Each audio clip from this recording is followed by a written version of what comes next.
একটি বড় জঙ্গলের পাশে একটা নদী ছিল। সেই নদীতে থাকতো এক বোকা কুমির।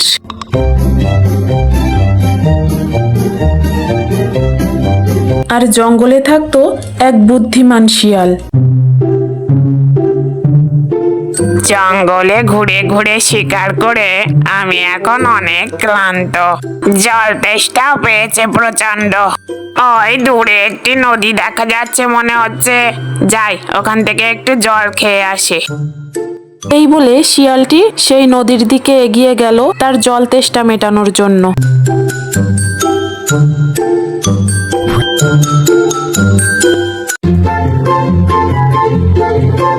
আরে আরে, শিয়ালটা এদিকেই আসছে মনে হচ্ছে। আজ আমি ওকেই ধরবো, বেশ ভালো হবে। অনেকদিন ধরে পেটটা ভরে কিছুই খেতে পাই না। আজ মনে হচ্ছে বেশ জমিয়ে খাওয়াটা হবে। হে হে হে হে, আয় বেটা শিয়াল, এদিকে আয়।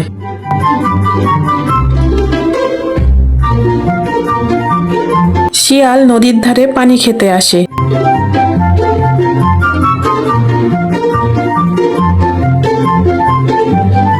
আর এদিকে কুমির ধীরে ধীরে তার কাছে আসতে থাকে। আরে আরে, এই পানিটা যেন আজ খুব শান্ত দেখাচ্ছে। কিছু একটা গন্ডগোল নিশ্চয় আছে। এই বলে শিয়ালটি কিছুক্ষণ দাঁড়িয়ে ভাবতে লাগলো।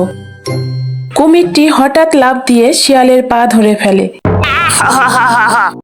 আজ তোকে ছাড়বো না বেটা শিয়াল। শিয়ালটি মনে মনে বলল, এই খেয়েছে, কুমির দেখছি আমার পাটা ধরে ফেললো। এবার আমি কি করব? এই কুমিরের হাত থেকে তো আমি আর বাঁচতে পারবো না। না না, কিছু একটা চালাকি করতেই হবে। ওই কুমিরটাকে বোকা বানাতে হবে। শিয়াল চালাকি করে বলল, আরে আরে, তুমি ভুল জিনিস ধরেছো। এটা আমার পা না গো, এটা আমার পা না, এটা একটা লাঠি। কুমির বোকা হয়ে বলল, কি সত্যি? হ্যাঁ গো হ্যাঁ, আমার পা ওদিকে আছে, এটা আমার পা না। তুমি কি বোকা গো কুমির, আমার পা বলে তুমি লাঠিটাই ধরলে। কুমির শিয়ালের পাটি ছেড়ে দেয় আর শিয়াল দৌড়ে পালায়।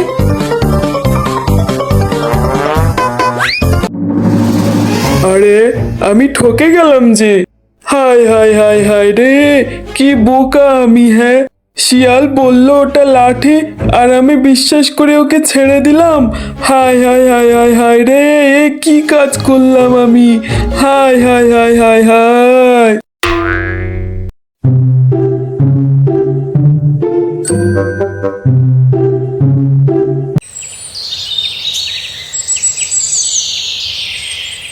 পরের দিন কুমির প্রতিশোধ নিতে চায়। আজ আমি আরো চালাক হব। দেখি বেটা শিয়াল, তুই আজ কিভাবে পালাস। এই বলে সে নদীর ধারে মৃতের মতো শুয়ে থাকে। এদিকে শিয়ালটি আবার নদীর তীরে জল খেতে এলো।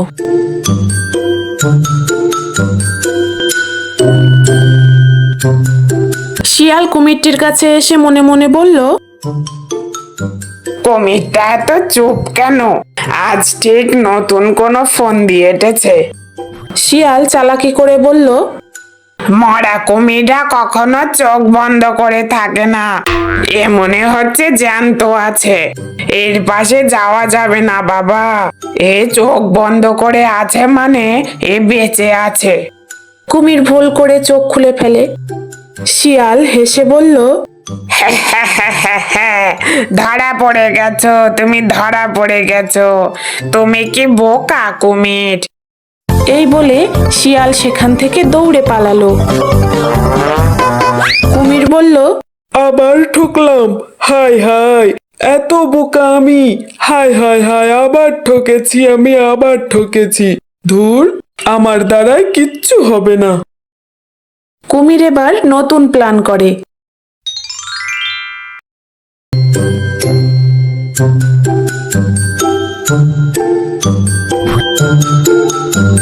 তৃষ্ণার্ত শিয়াল আবার সেই নদীতে পানি খেতে আসে।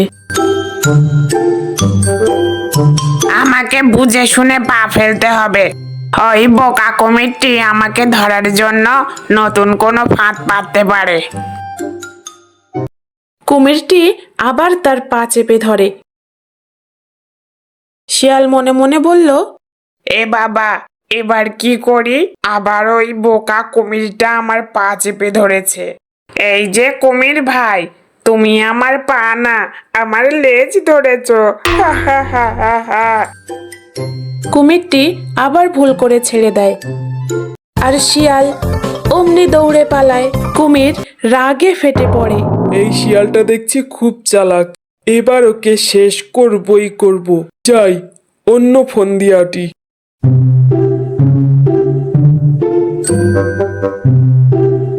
এই বলে সে শিয়ালের বাড়ির কাছে লুকিয়ে থাকে। শিয়াল এদিক ওদিক থেকে ঘুরে বাড়ি ফিরে আসে। শিয়াল দূর থেকে দেখতে পেল তার বাড়ির সামনের ঢিপিটি অনেক উঁচু। সে বুঝে যায় কুমির লুকিয়ে আছে। শিয়াল দূর থেকে এই সব কিছু দেখলো আর বলল, আজ আমি আর কাছে যাব না, গেলেই বেটা আমাকে ধরে ফেলবে।